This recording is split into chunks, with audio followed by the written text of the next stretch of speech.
बिस्मिल्लाहिर्रहमानिर्रहीम। अस्सलाम वालेकुम नाज़रीन, मैं मिसिस तारिक अपने चैनल घरेलू आसानियों से आपकी खिदमत में हाजिर हूँ। आज हम बनाने लगे हैं पानी वाले अचारी कबाब, जिसके लिए मैंने 3 पाव कीमा लिया है। ये कोशिश करें कि इसमें चिकना कम से कम हो। ये 3 जवे मैंने लहसुन के बड़े वाले लिए हैं और 1 इंच का टुकड़ा मैंने अदरक का लिया है। इनको मैंने रफली चॉप कर लिया है। ये तकरीबन 5 अदद मैंने मिर्चें ली हैं। 2 दरमियाने साइज़ के प्याज मैंने मोटे मोटे काट लिए हैं, क्योंकि मैंने इनको कीमे के साथ चॉपर में डालना है। 1 खाने का चम्मच लाल मिर्च पाउडर, 1 खाने का चम्मच दड़ा मिर्च, 1 खाने का चम्मच गरम मसाला और 1 खाने का चम्मच मैंने सूखा धनिया लिया है। अगर आप चाहें तो आप वो दरदरा जो सूखा धनिया होता है आप वो ले सकते हैं। इन सबको मैं चॉपर में डालूंगी और कीमे के साथ चॉप कर लूँगी।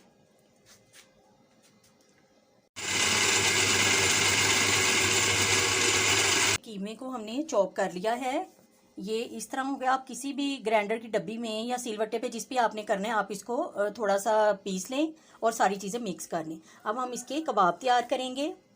कबाब हम ज़रा दबा दबा कर पहले करेंगे ताकि इनके अंदर कोई लाइन वगैरह ना रहे। उसके बाद हम इस तरह से करके इसके लंबे शेप में कबाब बना लेंगे।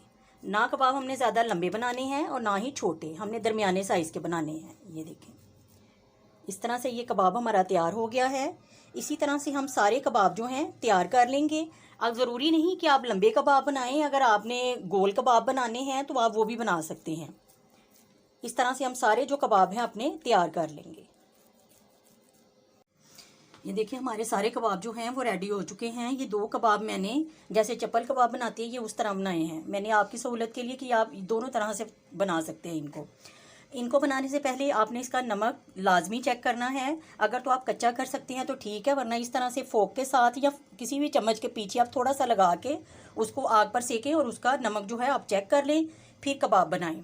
ये 1 चम्मच मैंने अचार का मसाला लिया है, चाहे घर में बना हुआ है। अगर घर में बना हुआ नहीं है तो आप बाज़ार का अचार लेके उसका 1 चम्मच मसाला जो है वो आप रख सकते हैं। इसको हम बाद में ऐड करेंगे। अब हमने पानी उबलने के लिए रख दिया है। 1 गिलास हमने पानी डाला है। खुला बर्तन आपने लेना है, उसमें हमने 1 गिलास पानी डालकर पकने के लिए रख दिया है। जैसे ही उबाल आएगा हम ये सारे कबाब उसमें ऐड कर देंगे। ये देखें, हमने पतीले में 1 गिलास भरकर पानी का डाला है और ये हमारा पकना शुरू हो गया है। कोशिश करें खुला बर्तन हो, पैंदा उसका खुला हो, ताकि कबाब आसानी से आ जाएं। अब हम एक एक करके सारे कबाब इसमें ऐड करेंगे। ये सारे कबाब जो हैं हमने पानी के अंदर ऐड कर दिए हैं। अब हम इनको जैसे ही तेज़ उबाल आता है हमको 2-3 मिनट इनको तेज़ आग पे पकाएंगे। उसके बाद हम इसको दरमियानी आग पे रख देंगे 10 मिनट के लिए। ये देखिए, तकरीबन इसको 15 मिनट हो गए हैं हल्की आग पे रखे हुए। ये बिल्कुल हल्की नहीं, दरमियानी आग पे रखे हुए। तो अभी इसके अंदर पानी है। अब हम इसको चेक करते हैं। अगर तो ये हमारे गल गए हैं तो हम इसका पानी खुश्क कर लेते हैं, वरना हम थोड़ी देर इसको और रख लेंगे। हमने कबाबों को चेक किया है, अभी ये थोड़े से कच्चे हैं।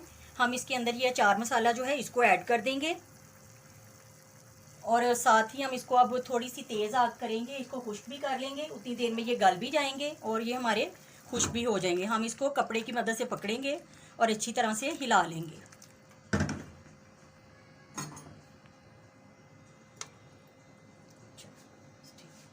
ये देखिए, हमने इसका पानी जो है खुश्क कर लिया है तेज़ आंच करके। तकरीबन इसको टोटल पकने में 25 से 30 मिनट लगे हैं। अब हम इसको डिश आउट करेंगे और फिर आपको दिखाएंगे। ये हमारे कबाब जो हैं वो रेडी हो चुके हैं। हमने इनको लंबे और गोल दोनों शक्ल में बनाया है। आपको जिस तरह से ये पसंद है आप उस तरह से उनको बनाएं। और आप इनका टेस्ट जो है, अचार का टेस्ट इनमें बहुत अच्छा लग रहा है। जब आप खाएंगे तो यकीनन आपको बहुत पसंद आएंगे। आप इनको दही की चटनी के साथ या केचप के साथ, जिसके साथ भी आपको ये पसंद है, आप इनको बनाएं और घर में आप अपने बच्चों को भी खिलाएं। अगर आपको ये मेरी रेसिपी पसंद आए तो आप इसको लाइक करें, शेयर करें और सब्सक्राइब करें। और अगर आप फर्स्ट टाइम मेरी वीडियो देख रहे हैं तो बेल आइकन के बटन को भी प्रेस करें, ताकि आपको मेरी नई आने वाली वीडियो जल्द मिल सके। शुक्रिया।